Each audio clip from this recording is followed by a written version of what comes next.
Olá pessoal, tudo bem com vocês? Aqui o professor Raul e no nosso quadro Memórias de Minha Terra de hoje vamos contar a vocês mais uma história na qual Pingo está envolvido. Na verdade, nesta história ele não é o protagonista, mas teve a sua participação. Quem já conhece a nossa primeira história do quadro Memórias de Minha Terra já conhece também a história de Pingo e sabe que ele foi aquele menino irrequieto, aquele menino arteiro, mas aquele menino muito inteligente. E você que ainda não conhece a história de Pingo, volte lá na postagem anterior referente ao quadro Memórias da Minha Terra e conheça a história dele. E lembrando aqui, pessoal, que todas as histórias contadas neste quadro, aqui neste canal, são histórias reais que aconteceram na nossa região. Os nomes das pessoas são fictícios para não expor o nome de ninguém, mas as histórias são verdadeiras. Então vamos aos fatos da nossa história de hoje. Quem conhece a nossa história anterior conhece a história de Pingo. Ele viveu ali por volta dos final dos anos 60, né? Seu período de criança, final dos anos 60. E naquela época, na região onde ele morava, lá para as bandas da velha Boa Paratinga, a maioria das famílias tinham dificuldade, a maioria passavam necessidade de pão, faltava alimento na mesa de muita gente. E Pingo, seus irmãos ali, seus pais, enfim, a sua família, era uma dessas famílias que passava por muitas dificuldades. Mas uma coisa é certa, na vida de Pingo nunca faltou alegria. Ninguém nunca via Pingo triste. Sempre aquele menino alegre. E essas dificuldades a maioria das famílias enfrentaram. E a maioria das pessoas daquele lugar às vezes pegava preá, camaleão, teiu para matar a fome. A maioria das famílias. E a família de Pingo também, né? Também se alimentava dessas coisas. E deixa eu até falar um negócio aqui com você. Você é do sertão do Nordeste? Então certamente você já comeu preá também, não é mesmo? Preá, camaleão, teiu, eu mesmo já comi. Então, acredito que boa parte de vocês que estão aí assistindo esse vídeo também já comeu essas coisas. Mas vamos lá. Mas é claro que naquele lugar haviam famílias também abastadas, né? Tinha famílias que tinham muita coisa, não faltava alimento à mesa. Como era o caso da família do senhor Feitosa, que era vizinho da família de Pingo. Aí o senhor Feitosa um dia, né, um pouco garboso, porque tinha as coisas, aí ele disse assim: se eu souber que alguém come camaleão, come teiu, come preá, nem água nos copos de lá de casa ele bebe.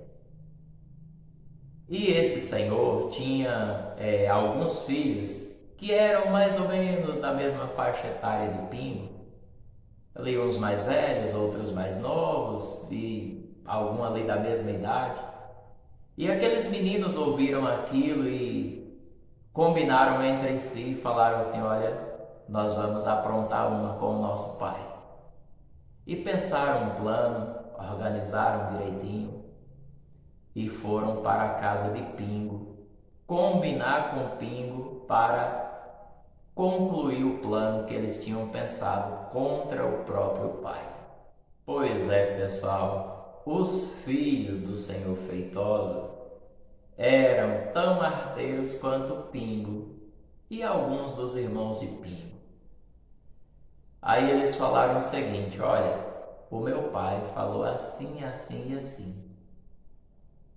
E nós hoje vamos matar camaleão, vamos matar teiu, vamos matar preá. E nós vamos comer e encher a barriga. e depois nós vamos beber água lá nos copos de lá de casa. Falaram com o Pingo e falou assim: você topa? E ele disse: na hora, vamos lá. E aí foram para a caçada, né? Caçaram preá, teiu, camaleão, enfim, chegaram e falaram com a mãe de Pingo: a senhora faz uma farofa para nós? Ela disse: faço. Ela estava inocente na história, né? Não sabia de nada. E aí ela fez aquela farofa para aqueles meninos e eles comeram, né, no maior gosto. Dizem que a farofa estava muito boa. E eles comeram aquilo tudo, né? E encheram a barriga, ficaram com aquelas barrigonas. E aí mal terminaram de comer a farofa, aí eles partiram para o plano traçado. E aí eles saíram correndo, né? Aqueles três, quatro meninos ali correndo, fizeram a fileirinha, né? Um atrás do outro e seguiram e combinaram com o Pingo, né? Falou assim: daqui a uns 3, 4 minutos você dá um grito na gente que a gente responde. E foram para casa. As casas eram vizinhas, era bem pertinho uma da outra. E aí Pingo já ficou sorrindo, os outros já foram embora já sorrindo, os irmãos de Pingo também ali tudo sorrindo. E a mãe deles sem saber de nada, porque que eles estavam rindo daquilo, né? Ficou inocente. Aí quando deu tempo combinado, que Pingo percebeu que os meninos já tinham chegado lá na casa do pai deles, aí Pingo sai do lado de fora e grita. E dizem que naquela região que Pingo morava, quando tinha assim um grupinho reunido e chegava uma outra pessoa e ia falar com aqueles que estavam reunidos, falava assim: ei Mineu, olá Mineu, tal, assim, sempre assim. Aí Pingo saiu, né, para gritar aos colegas e aí gritou: ei Mineu! E os colegas dele lá da casa do Senhor Feitosa, né, responderam: ei! E aí Pingo pergunta: já? E eles a uma só voz disseram: já!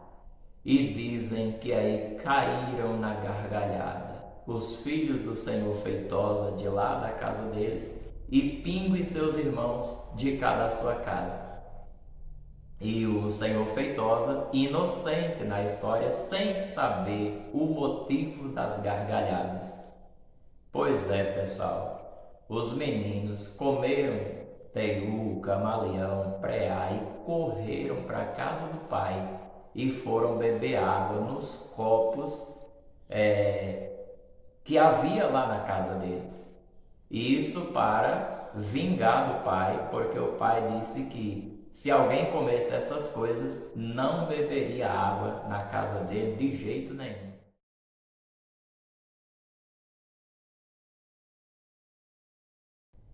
Pois é, pessoal, esta é a história do Senhor Feitosa, o homem que disse que ninguém beberia água em sua casa se tivesse comido preá, camaleão, teiu ou alguma coisa parecida. Eu, há aproximadamente 2 anos, tive a oportunidade de conversar com um dos filhos do Senhor Feitosa, que inclusive participou desse episódio, né? E aí ele foi contar a história. Gente, ele não conseguia contar a história. Ele dava crise de riso. Ele ria, ele chorava, lágrimas corriam dos olhos. Ele ria, mas é muito assim interessante. E segundo ele me falou, né? O Senhor Feitosa morreu sem saber que eles haviam aprontado isso com ele, né? E, enfim, temos muitas outras histórias aí para contar neste canal. Se você gostou, não deixe de curtir, compartilhar e deixar o seu comentário. Até a nossa próxima história.